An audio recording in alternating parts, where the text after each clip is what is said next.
Assalamualaikum warahmatullahi taala wabarakatuh. Salam bahagia, salam pencerahan, salam pertemuan untuk teman-teman yang berkesempatan bersama dengan saya. Apa khabar Cik Anggrek Rimba? Moga-moga sihat. Hari ini Malaysia lawan Bangladesh. Setakat ini tadi 1-0. Apa khabar Man Pisang? Begitu juga saudara Zamari LC, Syarul Azam, selamat malam dari Kota Baru Kelantan katanya. Saudara Ibrahim Cik Muda, apa khabar? Malaysia 1, Bangladesh 0. Setakat inilah yang saya dapat tahu tadi. Puan Eslina Sulaiman, nafas terakhir, nampak gayanya tak berubah lah Parlimen katanya. Nanti dulu, sabar. Saudara Zek Zul, Waalaikumsalam. Saudara Zul dari Sarawak, Saudara Anwar Jubin, Saudara Masyur Mas, Tuan Haji Azhar Abdul Manaf, Muhammad Hashim Muhammad Din. Apa khabar anda semua? Moga anda sihat. Saudara Muhammad Hashim dari Kemayan, Pahang ya. Saudara Muhammad Radhi, Tok Putih. Rosinin Korengot, apa khabar semua? Beliau berikan salam untuk semua orang. Saudara Nizam Ijam, apa khabar Nizam? Zalo, nama sedap-sedap lah saudara. Yahya Abdul Rahim, di Jawi. Lambat sikit nak baca sebab tulisannya kecil sangat. Saudara Yahya Muhammad, Saudara Muhammad Amin Jack. Salam dari Sempurna, kata Saudara Muhammad Amin Jack. Salam perjuangan dari Tanah Merah Kelantan daripada tukang urut Bismillah 7 katanya. Saudara Zamri Abdullah, Saudara Muhammad Khairul Kamarudin, Puan Ramlah Hamid, apa khabar Puan? Abdul Rahman, rakyat sakit hati. Saudara Rahman, nak buat macam mana? Saudara Ismail Samad, Saudara Rosli Le, Saudara Rashid Mustafa, Intan Zaida, Man Azman, Jejak Rimba, Tok Putih, serta teman-teman yang tak sempat saya santuni malam ini. Saya mohon maaf saudara, kerana malam ni banyak juga benda-benda pencerahan yang perlu saya aturkan. Harapan saya jangan lupa like, share dan subscribe ya. Saudara Raja Kamal, Raja Bazian, apa khabarku? Moga orang Sungai Petani sihat. Keadaannya saudara, kalau jangan lupa ya, kalau ada gangguan di Facebook, larilah segera ke Instagram. Saudara Abdul Hamid, Saudara Nafas Terakhir, Al-Fatihah buat Saudara Hamid Gurka. Syahid Ahmad, Coca-Cola, salam dari Jepun. Coca-Cola dari Jepun dalam stadium kena senyap. Sekarang ni stadium dah berubah jadi library. Itu kata Menteri Sukan, Menteri Belia dan Sukan. Baik saudara, saya harus memberi pencerahan apa yang berlaku pada negara kita.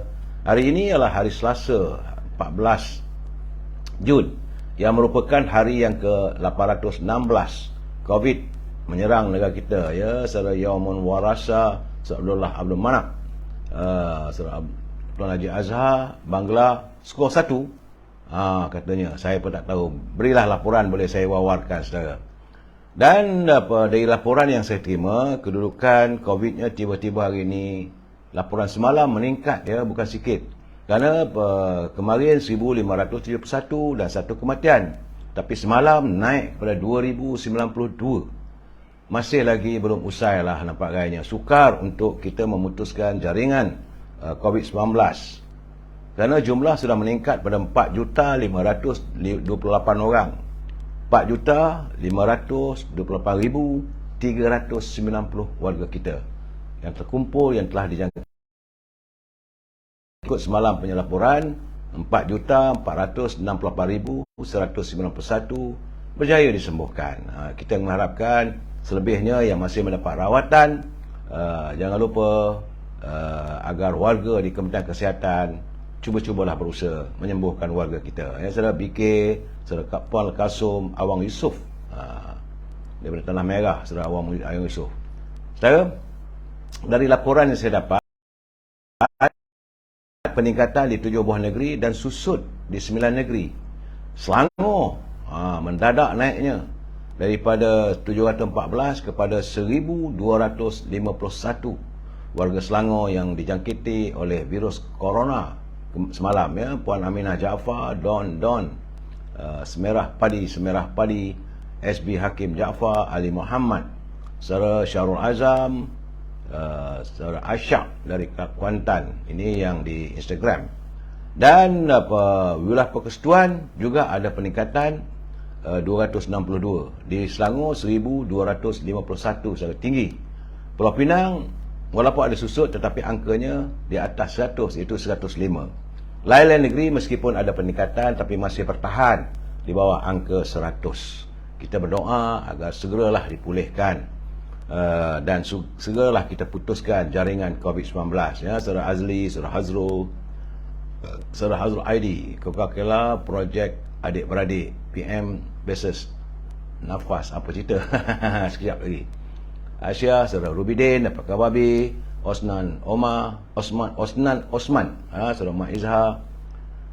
Yang saya suka ni, Saudara SB Sebi Absorber, dia kata teruk saya kena kacau. Tak apalah, asalkan saudara setia. Kalau kacau di Facebook, lari ke Instagram, ya. Begitulah harapan saya. Puan Syarifah Hapipah dari Pasir Gudang. Baik saudara, kita masuk sedikit e-commerce. Untuk teman-teman kita yang berniaga, kita harus memberi galakan. Kalau anda juga mempunyai produk, sila 1-330-41241. Alamak, seri pula dah katanya. Itu di Stadium Bukit Jalil sekarang. Dengan Al-Azhar, jangan lupa boleh memesan haruman Stangi Bakur. Wangilah bilik anda, rumah anda, ya saudara. Kemudian line internet sangkut pula. Itu keadaannya. Dan jangan lupa memesan minyak 12-357-5703. Saudara Wak Yaum Amno, mana ada saja tak nampak pun. Mengesyorkan agar anda berusaha orderlah, pesanlah daripada Saudara Nizam di talian 019-435-1203. 435-1203. Stop Popiah Sira Lady Maria.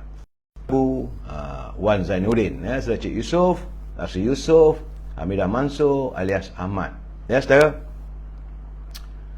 Baik saudara, sebelum saya memberi pencerahan tentang naluri kehidupan, hari ini kita menerima berita sedih, iaitu kematian perginya tokoh pejuang pendidikan yang terbilang, iaitu Allahyarham Tun Arsyad Ayub. Artinya hilang lagilah sebutir permata negara yang sukar dicari ganti. Untuk itu sama-samalah kita berdoa agar Allah SWT mengampunkan segala dosanya dan ditempatkan rohnya di kalangan para syuhadah dan para solihin. Dalam waktu yang sama, ya, kepada Tuh Puan Zaleha serta anak-anak serta keluarganya, kita mengharapkan bersabarlah menerima dugaan ini, ya. Saudara Anti Ai Zaiduddin Mat, itu juga dengan Hashim Atan, Asyik Arifin, Hajar Rahmah, Jamaluddin Labuah, saudara. Selain daripada itu, saya juga petang tadi menerima berita sedih.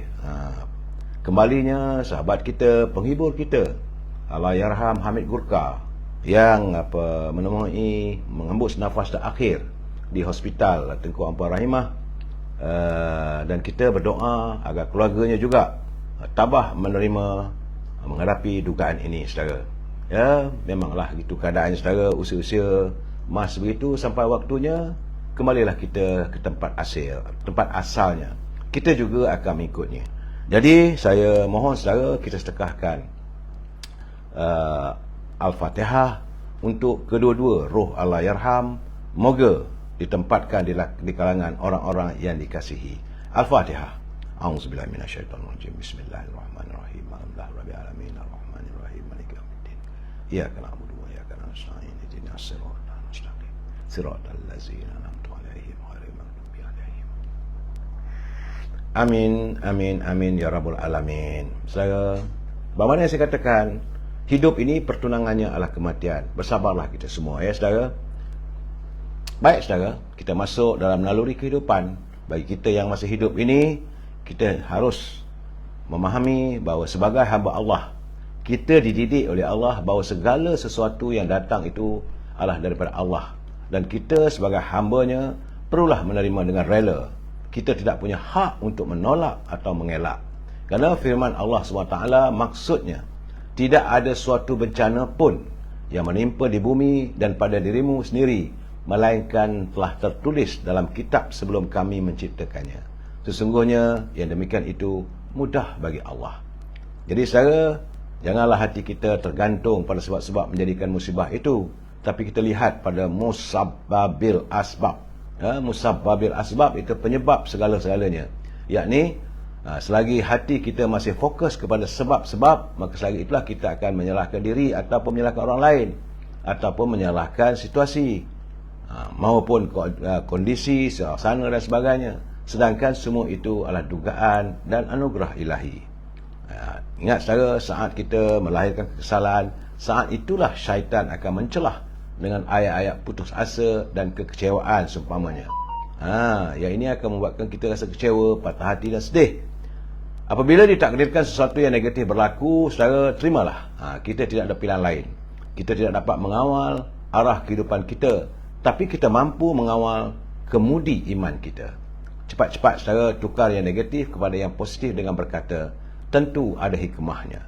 Dan bukan menafikan realiti, tetapi menutup pintu hati pada kalimah jika ataupun andainya. Saudara, kerana Ibu Athaillah Asy-Syakandari dalam kitab hikamnya ada menulis, untuk meringankan kepedihan musibah yang menimpa, hendaklah dikenal bahawa Allah lah yang menurunkan bala itu, dan yakinlah bahawa keputusan ataupun takdir Allah itu akan memberikan yang terbaik untuk kita. Saudara, jadi tiap kali kita menerima dugaan, bersabarlah saudara. Saudara Osman, Hadi Jamaluddin, saudara Ikram Korin, Iqbal Ikram Korlin, Bakar Jamaliah Sabian, Ustaz Yusuf, Sohaila Osman, Jafar Syuhada, Ismail Kasa, Zek dan Ratapan Kasih. Baik saudara, kita masuk segmen Mutiara Kata. Dalam segmen ini, saudara Cikgu Hibil mengatakan, setiap hari saudara, sesungguhnya kita menghitung dosa kalau kita terlibat, terjebak dalam bidang-bidang yang tidak diridai oleh Allah. Jadi setiap hari sesungguhnya kita menghitung dosa, sedangkan orang lain mengumpul labanya atas kesabaran dan ketakwaannya. Oleh itu, sabar dan takwalah sentiasa saudara. Terima kasih Cikgu Hibil atas kiriman Mutiara Kata yang baik untuk kita jadikan pedoman supaya keiman kita kukuh. Baik saudara, dan kepada pimpinan negara, saya harus berpesan lagi bahawa kita mesti berhemah dalam berbelanja. Jangan berbelanja tanpa had, khawatir nanti negara akan muflis saudara. Tajuk bicara kita malam ini masih lagi jalan 1000 liku. Apa yang saya maksudkan? Tunggu saudara, kita santun dulu pantun Pak Nazir yang setiap hari menghantar kepada kita 2 rangkap pantun untuk saya baca, untuk kita kongsi bersama. Terima kasih Pak Nazir. Katanya, Pak Syuhaimi membuat gasing. Gasing bermutu dijual merata. Selagi ekonomi di tangan asing, selama itulah Melayu derita. Jadi kalau kita tidak menguasai ekonomi, selagi itulah kita menderita. Saul Mashal, Ating, itu juga dengan saya Zaimar Yusof, Halma Ramli dan Lut 7. Kata Pak Nazir lagi, Abang Dolah bersama Ashraf mengair puyu di tepi bendang. Selagi sekolah Benakula diiktiraf, selama itulah Melayu kecundang. Jadi Pak Nazir dia masih lagi memperjuangkan supaya pimpinan negara menolak sekolah Benakula ini. Ini bibit-bibit perpecahan bangsa kita. Tapi pulanglah mereka yang berada di anjung kuasa untuk memutuskannya. Saudara, seperti biasa juga, saya harus mengingatkan teman-teman yang menyunting semula live saya ini dan dimasukkan dalam channel YouTube, maka anda harus bertanggungjawab atas setiap suntingan. Kerana saya tidak mampu untuk menilai ataupun memantau kesemua suntingan maupun komen-komen yang anda lakukan. Ingat, ini adalah pencerahan politik, matlamatnya untuk sekadar memberi informasi. Dan bila saya memberi pencerahan ini, paksinya adalah kita mesti bersetuju untuk tidak bersetuju. We must agree to disagree. Kalau ada saudara nak menghantar tulisan, nak bertanya dan sebagainya, maka saudara Coca-Cola dalam bersahaja ukirkan madah-madah yang terindah, kumpulan mutiara, Mutiara Kata, insya-Allah. Jadi saudara kena ingat, kalau saudara nak menghantar kiriman, hantarlah dengan menggunakan bahasa-bahasa yang molek-molek, yang harmonis. Ingat saudara, kita adalah warga cinta damai. Dalam suasana hari ini, keadaan sekarang, siang panas, petang hujan dan sebagainya, harus bersedia kita menghadapi suasana yang tak menentu. Kerana Jabatan Meteorologi Malaysia, Met Malaysia, mengesahkan bahawa semalam berlaku kejadian hujan batu dan angin kencang yang melanda beberapa kawasan di sekitar Kota Raya Kuala Lumpur bermula sejak 4 petang semalam. Ya, saudara? Menurut Ketua Pengarahnya, Muhammad Helmi Abdullah, berdasarkan imej radar dan satelit, awan hujan dan ribut petir aktif mula dicerap memasuki Kuala Lumpur sekitar 3:30 petang. Bagaimanapun, hujan batu adalah satu fenomena yang biasa terjadi di negara kita. Hujan batu berlaku ketika kejadian ribut petir yang kuat berserta hujan lebat dan angin kencang. Jadi apabila awan cumulonimbus yang aktif mencapai ketinggian 12 km, suhu udara dalam awan tersebut melepasi nilai ambang tahap beku dan pembentukan ketulan-ketulan ais di atas lapitan.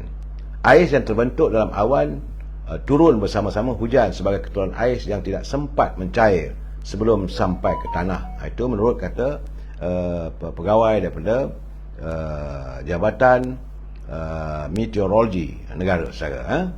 Itu berhubung dengan cuaca kita. Dalam keadaan hujan turun, hujan batu, negara kita masih mengalami keadaan yang tidak menyenangkan. Saudara Roslan, saudara Ismailis, Jagung Lover, kerana bernama melaporkan, ini daripada media kerajaan, bernama melaporkan ringgit, nilai ringgit Malaysia meneruskan penurunannya apabila dibuka rendah berbanding dengan dolar Amerika yang mengukuh hari ini. Jadi susulan sentimen itu kita harus berhati-hati, kerana jangkaan Amerika Syarikat menaikkan kadar faedahnya selain unjuran suku terkini oleh Rizal Persekutuan. Pagi tadi mata wang tempatan susut pada RM4.42, malahan sampai ke RM4.45 bagi $1 Amerika. Jadi dalam keadaan begini, kalau wang kita terus mengecil, maka tentulah barangan yang kita import naik. Sebab kita pergantungan pada makanan, boleh katakan 95% daripada negara luar. Jadi bila kita membeli makanan dan sebagainya, maka tukaran kita lakukan adalah menggunakan dolar Amerika against the dollar, bukannya dengan ringgit. Jadi sebab itu kata Saudara Rizal Rendau, bagus juga Saudara Rizal ni, dia kata stop dululah guna dolar, berhenti dulu kita menggunakan dolar ini kecuali berkaitan minyak dan gas. Jadi itu memang tak boleh nak dibuat sejak dulu lagi. Jadi negara tak boleh bergantung dengan hubungan peribadi atau sekadar sejarah peribadi. Kita pernah belajar di sana ke, ada kawan kita di sana ke. Jadi untuk menjaga kepentingan negara, kita kena lihat pergerakan ekonomi dunia. Terima kasih Saudara Rizal. Itu pandangan yang baik. Walaupun beliau bukan pakar ekonomi, tapi beliau mengatakan bila kita memesan makanan, jangan kita pesan makanan menggunakan pertukaran wang antara ringgit dengan dolar Amerika, kalau boleh, saudara. Dan dalam saat-saat kita menghadapi krisis makanan, yang Muhammad Perdana Menteri telah pun menegaskan bahawa Pertubuhan Peladang Kebangsaan, itu NAFAS, dan Angkatan Koperasi Kebangsaan Malaysia Berhad, Angkasa, diminta supaya terlibat dalam ekosistem industri ayam, bermula daripada anak ayam sehinggalah bekalan sampai kepada pengguna. Itu permintaan Yang Berhormat Datuk Seri Ismail Sabri. Katanya langkah itu bagi menjamin sekuriti makanan negara yang disuarakan oleh ahli jemaah pengarah NAFAS dan anggota lembaga angkasa dalam pertemuan hari ini mencapai matlamat. Jadi dalam keadaan begitu, eloklah NAFAS ataupun angkasa menyasarkan untuk menguasai 20% pasaran dengan pengeluaran sebanyak 140 juta ekor ayam setahun. Angkasa pula sebanyak 30 juta ekor setahun. Semua ini boleh kita lakukan kalau kita mempunyai tanaman untuk makanan ayam, jagung, dan makanan-makanan yang lain. Jadi dalam keadaan begini, beliau mengharapkan supaya Kementerian Pertanian melihat aspek angkasa dan NAFAS ini diberi pelbagai kemudahan. Dalam waktu yang sama, kerajaan negeri juga perlu membuka ruang kepada mana-mana warga kita yang mahu mengusahakan tanah untuk bercucuk tanam. Ini boleh dilakukan kerana banyak lagi tanah kita tanah terbiar, terutama lagi di Sabah dan Sarawak, saudara. Kemudian dalam waktu yang sama, pergerakan pemuda UMNO dijangka akan bertemu dengan golongan peniaga kecil dan sederhana PKS bagi membincangkan isu yang sedang dihadapi oleh mereka, ekoran kenaikan kos sara hidup ketika ini. Menurut Datuk Asraf Wajidi, pemuda UMNO akan terus bersuara bagi pihak rakyat dan bersedia menjadi penghubung kepada kerajaan agar suara hati mereka didengari. Ada beberapa persatuan peternak ayam di kalangan PKS serta wakil Pertubuhan Peladang Kebangsaan NAFAS akan datang ke pejabat pemuda UMNO untuk membincangkan perkara tersebut. Mudah-mudahan langkah yang diambil oleh pergerakan pemuda UMNO itu adalah merupakan langkah yang positif. Syabas pergerakan pemuda dan teruskanlah untuk memerangi birokrasi, kerana masih lagi ramai warga kita yang tak ada tanah. Bolehlah minta di kerajaan negeri, dan kerajaan negeri perlu memudahkan supaya kita dapat memiliki tanah dan bercucuk tanam, saudara. Macam mana kata Saudara Rizal Endau lagi, dia kata daripada 52,000 pesara tentera yang berusia di bawah 50 tahun, tak sampai 70% saja yang berjaya memperoleh pekerjaan kedua ataupun yang lebih baik, ataupun yang setara dengan pendapatan yang mereka perolehi semasa berkhidmat. 7% saja. Pesara tentera juga walaupun layak memiliki tanah kerajaan ataupun lot rumah atau tanah pertanian, masih lagi ramai tidak memperolehinya. Jadi semua pesara tentera berpencen atau tidak, jumlahnya adalah 316,000 pesara. Jadi kerajaan negeri perlu melihat, memang dalam aktanya kalau dia tentera, dia berhak untuk mendapat sekurang-kurangnya satu lot tanah, sama ada untuk tapak rumah ataupun untuk dia mengerjakan kebun. Bagi saya, satukan semua kebun-kebun itu di bawah angkasa ataupun nafas, supaya penghasilan itu dapat diusahakan secara industri, saudara. Ini keadaannya. Keluhan rakyat saya telah suarakan. Sekarang ni kan masuk segmen politik. Segmen politik semalam saya tengok banyaklah live ataupun media sosial menyiarkan kenyataan Ketua Pembangkang Datuk Seri Anwar Ibrahim yang menyelar Tommy Thomas. Bila Tommy Thomas mengatakan Anwar Ibrahim kena melihat dalam cermin kenapa dia masih lagi tidak dapat jadi Perdana Menteri. Jadi begitu juga dalam bukunya berjudul My Story, Justice in Wilderness. Jadi dalam keadaan begitu, Datuk Anwar Ibrahim kata, jangan tunjuk saya, lihatlah diri anda juga. Jadi Tommy Thomas harus juga melihat ke cermin, kerana dalam masa dia ada menjalankan tugas, dan dalam bukunya dia menyebut unsur-unsur perkauman begitu tebal, unsur-unsur menghina keupayaan penjara awam, termasuk AG Chamber, Jabatan Pegawai Negara, keseluruhannya yang saya sebut masalah over generalizations. Tak boleh begitu katanya. Jadi nampak guys, sekarang ni Tommy Thomas dengan Anwar Ibrahim dah terjebak dalam perang mulut. Sebab itu orang kata berhati-hati, jangan kerana pulut santan binasa, kerana mulut badan binasa. Saya bukan nak memihak pada Anwar Ibrahim, tapi bila dia menyatakan begitu, dibalas oleh Anwar Ibrahim, menjadikan polemik dalam media sosial. Yang ini tak seronok kita dengar. Kita nak melihat bahawa negara kita maju ke depan, apa unsurnya, apa caranya, saudara. Dan saya melihat juga, saudara, dalam keadaan begini, betul lah kata sahabat saya, saudara Salahuddin Hisham, ataupun orang panggil Mau, Salahuddin Hisham, beliau mempersoalkan integriti media massa kita. Media massa arus perdana. Jadi dia kata media massa ni adalah macam media cap ayam. Ini kerana dalam pembicaraan YNDB semalam, Tan Sri Sidik Hassan berkata penubuhan YMD adalah sebagai dana politik kepada Barisan Nasional. Maka media pun jadikan ia tajuk besar semalam. Konon-kononnya nak membalun Datuk Seri Najib. Saya pula tunggulah cross exam ataupun ini catatan daripada Peguam Bela. Tapi apabila ditanya oleh Syafiq Abdal apakah yang dimaksudkan oleh beliau semalam, Sidik menjawab ia sekadar pengetahuan beliau semasa menjadi ketua sesama negara. Jadi dalam keadaan begini, ceritanya tak banyak. Kalau cerita itu negatif pada Sri Najib, jadi muka depan, jadi tajuk besar. Bila dijawab, bila di soal balas oleh peguam bela, kenyataan-kenyataan itu hilang. Malahan tak ada pun dilaporkan. Jadi sebagaimana kata adinda saya, Rafi Awang Kecil, dia kata cuba kita lihat dan perhatikan kes mahkamah, sama ada ia melibatkan Datuk Seri Najib dan Datuk Zahid Hamidi yang sedang berlangsung. Bila pendakwa raya bentangkan kes atau tuduhan, semua media dan juga individu akan melaporkan tuduhan itu secara meluas, seolah-olah kedua-dua mereka telah bersalah dan melakukannya seperti yang dituduh oleh pendakwa raya. Tetapi bila peguam bela berhujah dan segala butiran atau menyanggah tuduhan tersebut, tidak ada pula yang melaporkan.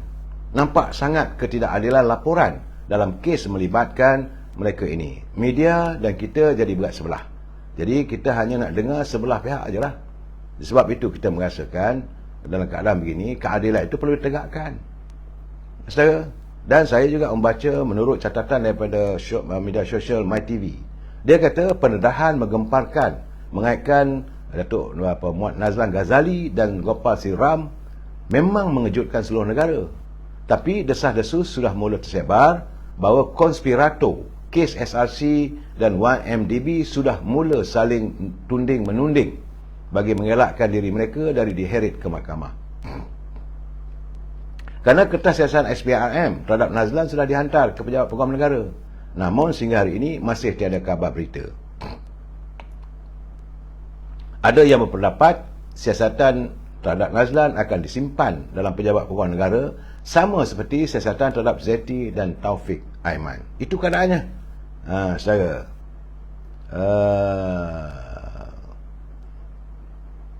ini bukan Syafiq Abdullah, Syafi'i Tazi Syafi'i, bukan Syafiq Abdal, Syafiq Abdullah.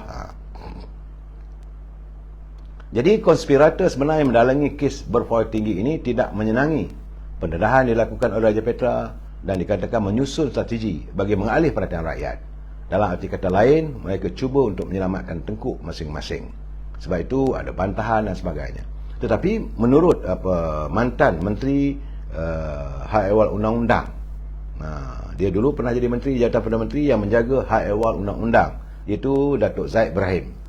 Dalam tulisannya hari ini dia mengatakan, bagi saya kes ini bukan saja dakwaan terhadap Najib Razak, tapi juga dakwaan terhadap sistem keadilan negara kita yang sudah rosak. Bukan saya kata Datuk Zaid Ibrahim. Beliau membangkitkan isu berkenaan ahli keluarga bekas Gubernur Negara Zeti Akhtar Aziz yang dilaporkan menerima ratusan juta ringgit daripada ahli perniagaan Lautik Jo. Situasi yang berlaku terhadap Datuk Seri Najib belum cukup memperlihatkan keadilan sepenuhnya kerana masih ada pihak yang bersalah namun tidak dibawa ke muka pengadilan. Jadi seseorang yang menerima 42 juta mendapat hukuman penjara selama 12 tahun. Tapi mereka yang menerima ratusan juta tetap tidak disentuh. Jadi soalan ini perlu dibangkitkan. Bagaimana Nazlan jadikan hakim dalam kes SRC International dan mengapa? Adakah dia juga merupakan sebahagian daripada konspirasi untuk menjatuhkan Datuk Seri Najib? Itu persoalan yang dibangkitkan oleh Datuk Zaid Ibrahim. Beliau adalah bekas Menteri Undang-Undang, sir. Dan hari ini perbicaraan Datuk Zaid lagi seronok saya tengok. Lagi menggemparkan dan saya pun terpempan. Kerana bekas pengarah Ultra Kirana, iaitu Wan Koresh, bahawa beliau bersetuju bahawa tiada sebarang dokumen yang boleh menyokong adanya pembayaran rasuah dilakukan kepada Datuk Seri Ahmad Zahid Hamidi. Macam mana nak pegang, saudara?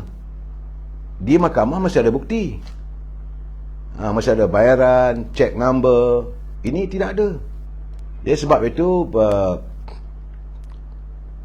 menurut Peguam Datuk Zahid Hamidi, saudara Datuk Zaidi Zainal, ketika pemeriksaan balas, saya mencadangkan bahawa selain dari kenyataan lisan Wang Keris yang menuduh Zahid menerima rasuah dari UKSB, tiada sebarang dokumen yang boleh mengesahkan perkara itu.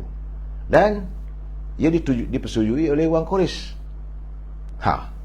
Sementara itu, beberapa nama didapati secara konsisten menerima bayaran dari pihak UKSB sejak 2014 hingga 2018 bagi setiap bulan berdasarkan bukti yang terdapat dalam buku ledger Faraid UKSB. Pihak pembelaan memberitahu mahkamah bahawa penama Syahril dan Rosli Kedua-duanya dicadangkan sebagai setiausaha bahagian SUB, Immigration dan SUB IT di Kementerian Dalam Negeri yang menerima bayaran antara RM15,000 hingga RM30,000 dan RM50,000 setiap seorang. Dua nama lain dirujuk sebagai FN dicadangkan sebagai Foreign Minister yang menerima RM500,000 setiap bulan, dan AK dicadangkan sebagai Akbar Khan yang menerima antara RM18,000 hingga RM50,000. Wang Koris bagaimanapun memberitahu mahkamah bahawa beliau tidak pasti dan tidak tahu identiti sebenar penama yang dicatat dalam buku ledger tersebut. Pula dah, dia yang bagi, dia pun tak tahu. Bukti bahawa adakah Datuk Zahid menerima, tak ada bukti. Malahan nama Khalid Jamaluddin juga beberapa kali dicatatkan dalam ledger berkenaan, namun tidak menerima bayaran secara konsisten. Kalau kita lihat senarai penerima bayaran bulanan UKSB Alta Kirana Sedang Berhad ini, mengikut daripada saksi ke-16, sejak daripada tahun 2014 hingga 2018 dimulai dengan AK. Penamanya AK, iaitu Akbar Khan, menerima sebanyak RM24,000. FN dimaksudkan FM Foreign Minister, RM500,000. Syahril ringgit Malaysia RM29,000. Rosli RM50,000 tiap-tiap bulan. Saksi juga dirujuk dengan minit ceraian di muka 9, 8 dan 11 bahawa syur daripada SUB Datuk Syahril yang membolehkan penyambungan kontrak UKSB diluluskan. Saksi juga dimaklumkan bahawa akaun Datuk Syahril sebanyak RM400,000 telah dibekukan oleh SPRM. Jadi saksi pendakwa yang ke-16 itu memberi keterangan dalam mahkamah bahawa wang yang diberikan kepada Datuk Syahril bukan sugukan, tapi diberikan kerana dia telah membantu perjalanan perniagaan UKSB. Jadi nampak, saya tak mau komen saudara, biarlah hakim menentukan. Cuma saya melaporkan apa yang berlaku di mahkamah apabila disoal oleh peguam bela, tapi ini tidak dilaporkan oleh media. Media hanya seronok melaporkan bila Syahril kata Datuk Zahid dapat RM200,000 US$, dapat RM500,000 US$. Itu besar tajuknya. Tapi bila ditanya balik, mana buktinya, tak ada, senyap. Media tidak melaporkan.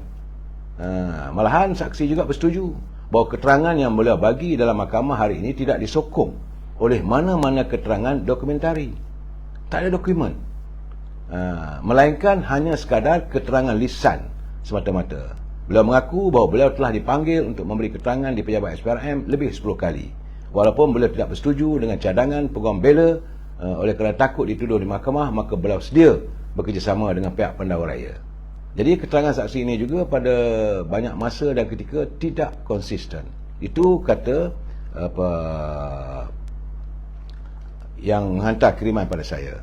Jadi apa yang memeranjatkan pada hari ini ialah bagaimana beliau boleh membayar semua ansuran bulanan rumahnya. Katanya nilai rumah ni 8 juta. Pula dah.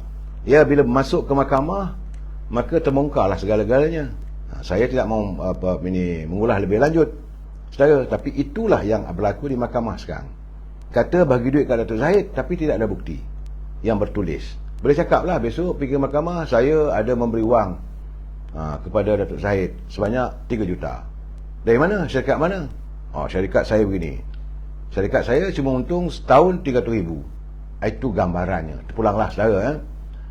Dalam keadaan begitu, bila timbul macam-macam cerita, tiba-tiba pemuda PAS pula, dia menasihati Presiden UMNO Datuk Seri Zahid Hamidi supaya mempertimbangkan untuk berehat sementara daripada arena politik dan memberikan perhatian terhadap kes mahkamah yang sedang dihadapi. Nak beri perhatian apa? Saya tengok bagaimana apa yang dinyatakan oleh saksi pihak pendakwa. Jadi menurut Ketua Penerangan Dewan Pemuda PAS Nazir Helmi, ianya merupakan teguran dan peringatan kepada ahli Parlimen Bahagian Datuk itu supaya lebih fokus. Pemuda PAS juga ingin menegur dan memberi peringatan kepada Datuk Seri Zahid agar mengeluarkan kenyataan dalam keadaan sedar. Lebih baik Datuk Zahid memberi fokus yang lebih baik. Ini sebab apa? Kerana Datuk Zahid menyanggah kenyataan Presiden PAS. Kerana dia kata siapa yang nakkan pilihan raya cepat itu orang gila kuasa. Sebenarnya sekarang ni siapa yang gila kuasa? Itu timbul cerita Datuk Zahid, kes YNDB, timbul lagi satu cerita baru. Saudara, ini bagi saya pun terpempan bila membaca kenyataan ini, iaitu apabila Azam Baki, Tan Sri Azam Baki dan Suruhanjaya Pencegah Rasuah Malaysia menyangkal dakwaan bahawa kes salah guna kuasa membabitkan Marakop akan digugurkan. Orang mengatakan kes yang menyebut membabitkan Marakop akan digugurkan. Tapi menurut Tan Sri Azam Baki dan SPRM, mereka menyangkal kerana semua kertas siasatan oleh SPRM telah pelengkap. Sebagai badan penyiasat, kami telah pun menghantar fail ke Jabatan Peguam Negara, dan seperti mana saya cakap sebelum ini, terdapat beberapa pihak untuk dituduh dalam kes ini. Persoalannya, kenapa Peguam Negara masih menyimpan kes ini dan enggan membuat pendakwaan? Kerana sebelum ini pada 1 Mac lalu, Azam Baki pernah berkata kertas siasatan berkaitan dakwaan salah guna kuasa dan salah urus Marakop selesai sepenuhnya dan mereka dalam peringkat perbincangan dengan Jabatan Peguam Negara untuk langkah seterusnya. Jadi hal ini selepas SPRM memanggil 5 pegawai MARA yang dikaitkan dengan dakwaan integriti dan salah guna kuasa membabitkan Marakop. 5 individu itu antara 17 orang yang dikenal pasti bagi membantu siasatan berkenaan. 4 lagi adalah anggota lembaga pengarah Marakop. 4 pegawai MARA, 3 pegawai bank dan seorang pegawai Suruhanjaya Syarikat Malaysia turut dipanggil agensi tersebut. SPRM turut menyerbu ibu pejabat MARA dan Marakop serta sebuah syarikat setiausaha korporat dan merampas kertas cadangan serta minit-minit mesyuarat lembaga pengarah, dokumen kewangan, senai gaji dan dokumen membabitkan sumber manusia. Mungkin saya cakap terus, mungkin ada kalangan mereka bakal menjadi kluster mahkamah. Mahkamah ini mengatakan Presiden UMNO kluster mahkamah, Datuk Seri Zahid, Datuk Seri Najib kluster mahkamah. Sekarang ini sudah timbul masalahnya. Sekarang ini mereka juga akan disenaraikan dalam kluster mahkamah. Saya tak boleh namakan sesiapa untuk saat ini, saudara, kerana kita tunggulah bila pejabat peguam negara membuka kertas pertuduhan di mahkamah.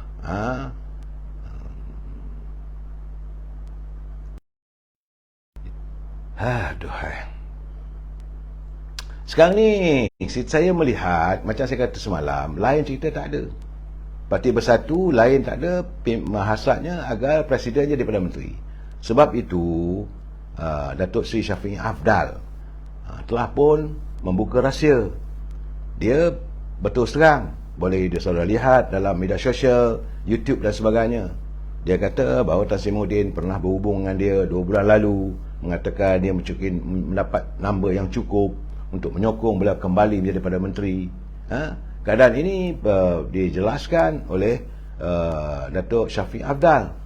Tak bagaimanapun Tan Sri Muhyiddin menafikan, tapi tak ada pula dia berani nak saman Datuk Shafie Afdal. Kalau betul dia tidak menyatakan kata itu, samanlah. Ini yang kita lihat sekarang, saudara. Malahan sekarang ni media Cinca melaporkan bahawa PAS menuntut supaya PAS adalah rakan pada PBM dalam Perikatan Nasional. PAS menuntut agar Tan Sri Muhyiddin Yassin perlu bersikap jujur dan berterus terang kepada PAS berhubung hala tuju kerjasama politik mereka dalam menghadapi pilihan raya umum yang ke-15. Jadi artinya PAS pun dah goyang dah. Itu menurut bekas Pesisaya PAS Melaka, Datuk Kamarudin Siddiq, kepada Usaha Melayu, Usaha Malaysia. Malahan PAS tidak wajar diheret sama di bawah Kemah Besar atau kerjasama persefahaman pilihan raya antara parti Pribumi Bersatu dan pembangkang sekiranya melibatkan hubungan dengan DAP dan PKR. Saya dah kata tadi bahawa nampak-nampak gayanya kumpulan Pakatan Harapan pun tengah berkecai tu. Banyak mengatakan bahawa mungkin besar kemungkinan ada ahli dari Bersatu keluar, ahli parlimen dari Bersatu mungkin menyertai Parti Bangsa Malaysia mengikut Zuraidah dan sebagainya. Tetapi apa yang kita lihat, Tan Sri Muhyiddin kabarnya kita lihat masih lagi mau berusaha untuk jadi Perdana Menteri. Sedangkan saya dah bercakap semalam, saya kata ketepikan matlamat anda. Yang paling penting sekarang ni santuni masalah rakyat. Anda sebagai pengurusi pemulihan ekonomi negara, sepatutnya bekerja untuk itu, bukan sikit-sikit cerita untuk jadi Perdana Menteri. Sebab itu saya bersetuju dengan pandangan Datuk Seri Presiden UMNO Datuk Seri Zahid dia kata bahawa untuk pentadbiran masa hadapan, maka kerajaan disarankan supaya dapat melayan semua agama Malaysia yang berasaskan kemajmukan, dan supaya rakyat hidup dalam kesaksamaan dapat segera dikembalikan. Kerana setiap kumpulan sasaran mesti dilayani, bukan hanya menetapkan di atas kertas dengan janji sesuatu untuk diletakkan dalam manifesto sebagai mendepani pilihan umum. Aspirasi anak muda juga mesti diterjemahkan dan bukan hanya setakat untuk membeli jiwa mereka, kerana mereka mahu melihat apa yang ada di depan mata, apatah lagi setelah janji-janji yang diberikan kepada mereka dicampak ke laut dan dianggap manifesto bukan kitab suci. Sebab itu, menurut Datuk Zahid, zaman kerajaan serba tahu telah berlalu. Apa? Dulu kita kata anak muda adalah pemimpin masa hadapan, tapi sekarang ini anak muda adalah pemimpin masa kini dan masa hadapan. Asalkan pemikiran kita relevan dengan keutamaan anak-anak muda, maka pemberatan kepada keperluan itu haruslah disesuaikan dengan mereka. Malahan menurut Datuk Seri Zahid, pengundi muda adalah terdiri daripada 58%, dan mereka ini harus ditangani mengikut aspirasi dan keperluan yang mereka mahukan. Jika kita masih lagi gunakan acuan lama, maka tempahan masa depan kita adalah ke laut. Presiden UMNO kata, kalau kita tak menyantuni anak muda, maka kita akan menempah parti kita untuk berada ke laut. Saudara, hakikatnya bagaimana penyesuaian aspirasi dengan keperluan anak muda? Apa yang diperlukan oleh mereka? Ini perlu disantuni, ini perlu dinyatakan. Bukan melonjakkan diri kita jadi Perdana Menteri. Bukan kita mesti jadi pemimpin, malah anak muda yang boleh diangkat ke depan, angkatlah. Itu keadaannya. Nampak gaya saya lihat bahawa Muafakat Nasional dah tak ada. Berkali-kali saya dah kata, cukuplah kita bercakap soal Muafakat Nasional. Cuma hairannya bagaimana pimpinan PAS, ada juga yang menyebut soal MN. Pemimpin UMNO sendiri pun masih berharap agar Muafakat Nasional ini wujud lagi, sedangkan dah tak ada. Sebab itu Pergerakan Pemuda UMNO Kedah telah pun menolak sama sekali sama dengan PAS untuk bertanding dalam pilihan raya ke-15. UMNO harus masuk ke gelanggang secara solo, tidak lagi bergandingan dengan PAS. Demikian menurut Ketua Penerangan Pergerakan Pemuda Syed Muhammad Johan Rizal Syed Unani Mashri. Beliau mengatakan bahawa hubungan bersama kedua parti itu di bawah Muafakat Nasional telah terkubur berikutan tindakan pemimpin PAS yang berterusan menyerang UMNO. Syahari, beliau berpandangan bahawa dengan gabungan antara parti yang bakal dibentuk seperti mana yang sedang diusahakan oleh Presiden PBM Tan Sri Muhyiddin Mak Yassin adalah skeptikal. Jadi bagaimanapun katanya tidak mustahil gabungan di antara PBM dan parti lain akan terbentuk, namun jelas katanya ia diibaratkan menyatukan parti-parti yang pernah memperdaya rakyat pada pilihan raya umum yang ke-14. Kalau menjadi gabungan ini, maka baliklah pada asal parti yang pernah menipu rakyat bergabung semula, kerana sebelum ini Muhyiddin juga adalah sebahagian daripada Pakatan Harapan. Tidak ada yang mustahil dalam politik ini. Jadi mungkin akan wujud Pakatan 2.0. Itu menurut kenyataan Ketua Bahagian Shah Alam.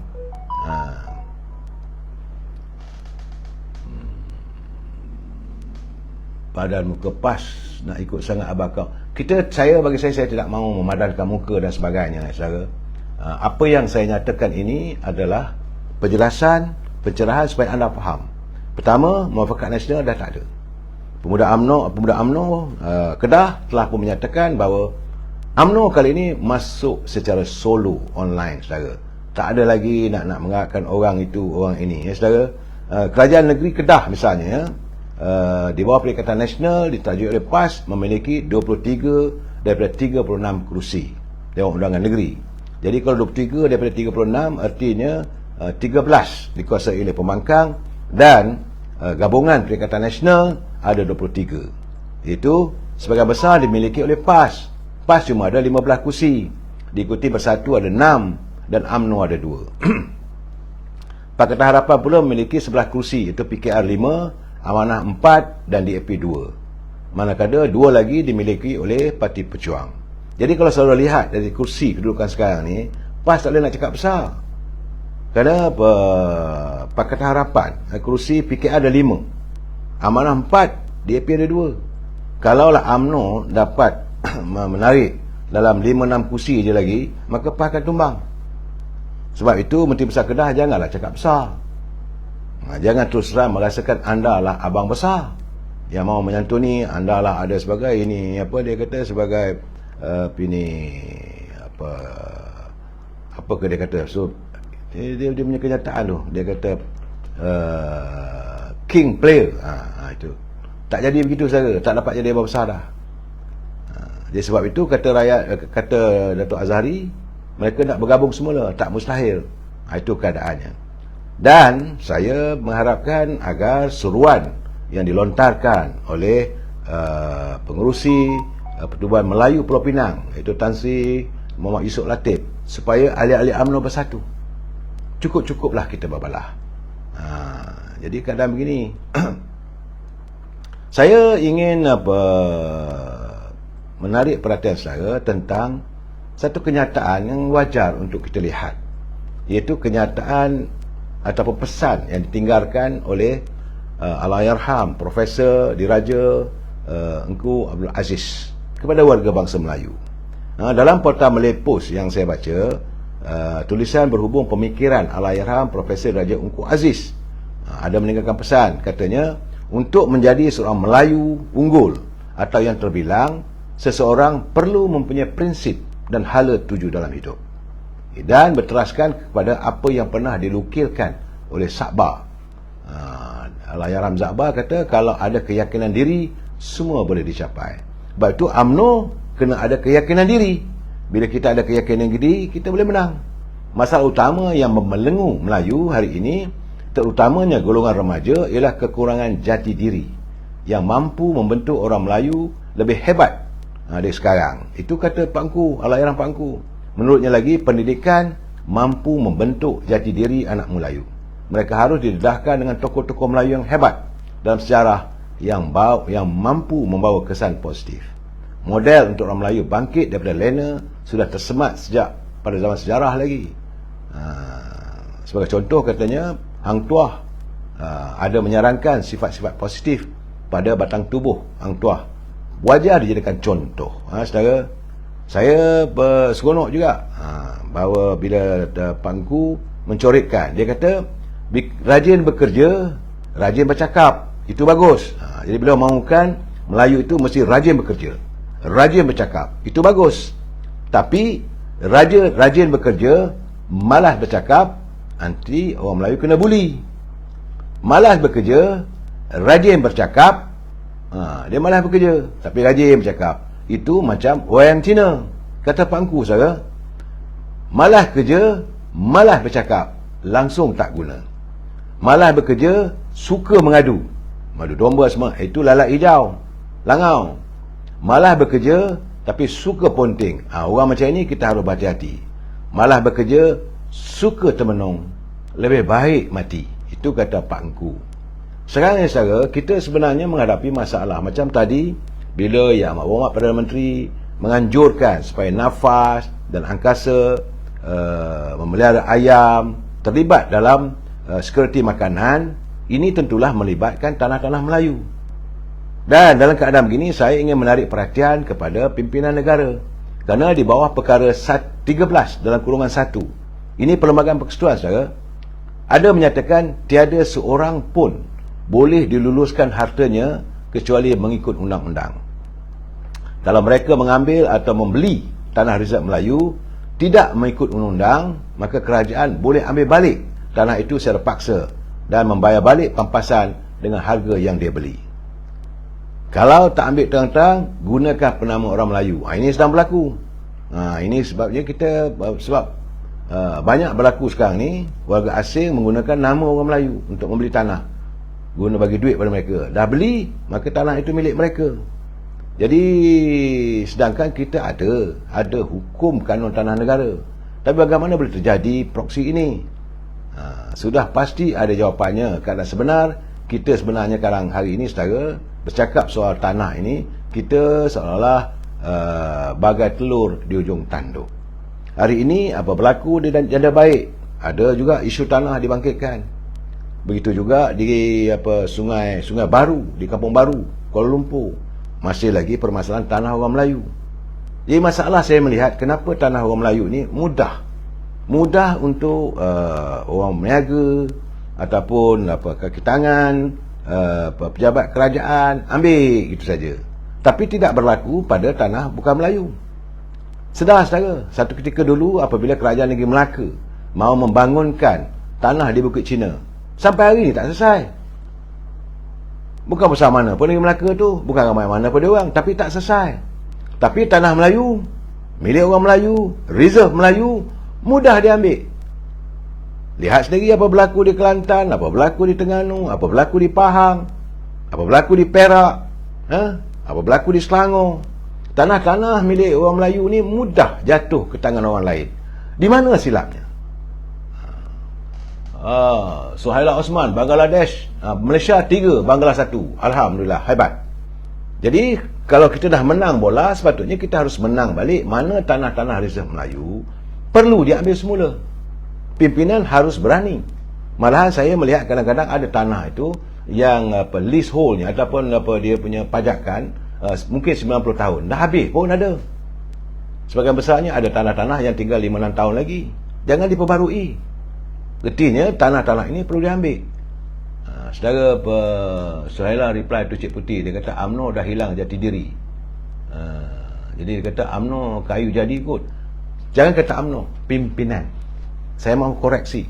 Pimpinan UMNO ada yang kehilangan jati diri. Lebih-lebih lagi bila mereka berada di anjung tampuk kuasa.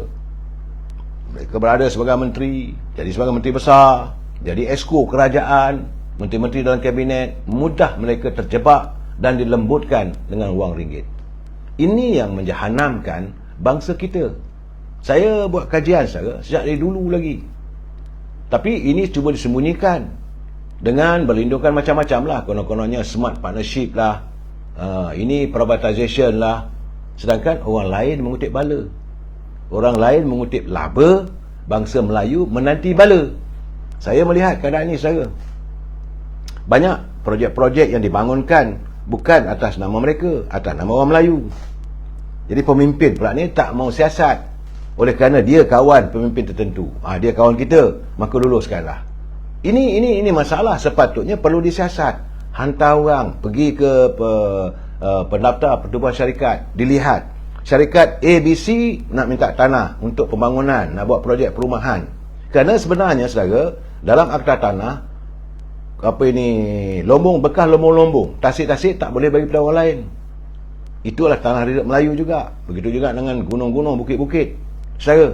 Jadi dalam keadaan begini, sepatutnya bila ada permohonan mesti disiasat. Siasat ke akar umbi, sejauh mana benar. Bukanlah siasat dia pergi jumpa interview, tidak. Hantar orang. Ini ada permohonan untuk membangunkan tanah ini. Syarikatnya ABC. Siapa dia? Siapa pemegang sahamnya? Berapa persen sahamnya? Kalau dilihat melebihi saham milik orang Melayu, batal saja. Tapi masalah kadang-kadang ni dia tengok benda itu, walaupun saham orang lain mengatasi saham orang Melayu, tapi kerana ada imbalan di bawah tu, ada imbalan, maka mereka sanggup menggadaikan maruah bangsa kita. Saudara Jaka Linglung yang jadi menteri 90% Melayu, yang jual Melayu. Bagaimana? Saya agak bersetuju dengan pandangan Jaka Linglung. Ini yang yang kita nak lahirkan. Sebab itu kita katakan seharusnya kita segera mengadakan pilihan raya supaya kita dapat memilih pemimpin muka-muka baru yang tidak lagi terjebak dalam permasalahan yang menggadai menggadai maruah kita. Kena ingat saya, orang lain mendapat laba, bangsa Melayu yang dapat bala. Saya tak mahu ini berterusan. Dan cara untuk menyelesaikannya, segerakan pilihan raya umum, adakan stabilan politik, maka mereka yang dilihat selama hari ini kaya raya disiasat. Sebab itu saya dah katakan, usai pilihan raya nanti, besar kemungkinan bertambah ramai mereka yang bergelar kluster mahkamah. Saudara Rafi, tanah-tanah di kawasan kampung Ada juga yang tukar pemilik. Benar. Saya tak nafikan, benar berlaku. Kenapa ini boleh terjadi? Saya cakap terus terang, saudara, saya adalah warisan cicit kepada seorang yang paling kaya di Manjung. Satu ketika dulu ada estate, habis lingkup semua. Saya, siasatan saya memanglah atuk-atuk saya ni dulu tu tak ada duit, gadai kat ceti, akhirnya tergadai habis. Ini menimbulkan kesedaran pada kita, jangan peristiwa ini berulang lagi. Akhirnya anak cucu hidup dalam kepapaan. Kita jadi pengemis di bumi kita sendiri. Saya amat mengharapkan agar pimpinan berubah sikap. Saudara Muhammad Azmi Ali, money is the roots of evil. Money is a evil. Wang itu adalah akar kepada segala kejahatan, kebejatan. Kita amat mengharapkan pimpinan tidak lagi bersikap begitu. Pimpinan harus sedar. Jangan sampai orang lain dapat laba, kita mendapat bala. Balanya bila tanah itu bukan milik kita. Balanya bila permit import apa semua dapat pada mereka, kita nak gunakan import itu, kita kena bayar duit yang besar. Saya bagi contoh. Kalau kita ada duit sedikit nak beli kereta, sebab kita tak punya AP permit. Orang yang punya AP permit itu orang Melayu. Berkongsi digadaikan kepada orang lain. Maka mereka meletakkan harga yang tinggi. Siapa yang dapat balanya? Kita. Tujuan asalnya untuk mengawal harga kenderaan, tapi itu tak jadi begitu. Malahan ini dijadikan sebagai tempat penyelebihan bangsa. Malahan saya kadang-kadang kecewa bahawa ada juga kalangan esko-esko kerajaan negeri yang meluluskan projek-projek perumahan apabila rumah itu katanya tak dibeli oleh orang Melayu. Saya bagi contoh, saudara, di Kota Damansara. Orang Melayu cuma tinggal di rumah PPRT lah. Nak duduk rumah teres apa semua tu, bila kita tanya pada pemaju, dia kata dah habis. Sebab tiap-tiap kawasan perumahan ada termaktub, mesti syaratnya 30% kota untuk Melayu Bumiputera. Tapi ini tidak terjadi. Bila kita pergi bertanya dengan pemaju, dia kata kota Bumiputera sudah habis. Sedangkan dia pergi jumpa dengan esko kerajaan negeri, dia kata bahawa untuk kota Bumiputera ni tak ada orang nak ambil. Jadi dia minta supaya diluluskan, supaya bukan Melayu boleh beli. Diluluskan saja, berderu-deru mereka memiliki. Jadilah tanah kawasan perumahan yang dibangunkan di atas bumi warisan kita ini tidak lagi milik kita. Ini yang saya harap Saudara Muhammad Karya Ahmad selagi tak kena batang hidung, mempuih demo tak sedar. Saya cakap terus terang, saudara, jangan sampai bila kita tiada nanti, anak cucu kita kencing lubang kubur kita. Sekarang ni memang sekarang ni dah nampak dah. Belum pun meninggal pun anak cucu kita dah mula maki hamun setengah pemimpin. Sepatutnya mereka harus merubah sikap. Jadikan satu jihad dalam kita melakukan islah kepimpinan, jadikan jihad. Jihad yang dilafazkan oleh Perdana Menteri untuk kita memerangi kartel-kartel yang menjerut kehidupan rakyat. Dalam waktu yang sama, kita juga harus melakukan jihad memerangi warga bangsa kita yang begitu mudah memberikan hak tanah milik bangsa kita. Tanah reserve Melayu ini begitu mudah diberi pada bangsa asing. Ini tidak boleh diizinkan berterusan. Ingat, saudara, jangan sampai orang lain mendapat laba, bangsa Melayu mendapat bala. Kita jumpa lagi malam besok. Wabillahi taufiq wal hidayah. Assalamualaikum warahmatullahi taala wabarakatuh. Selamat malam.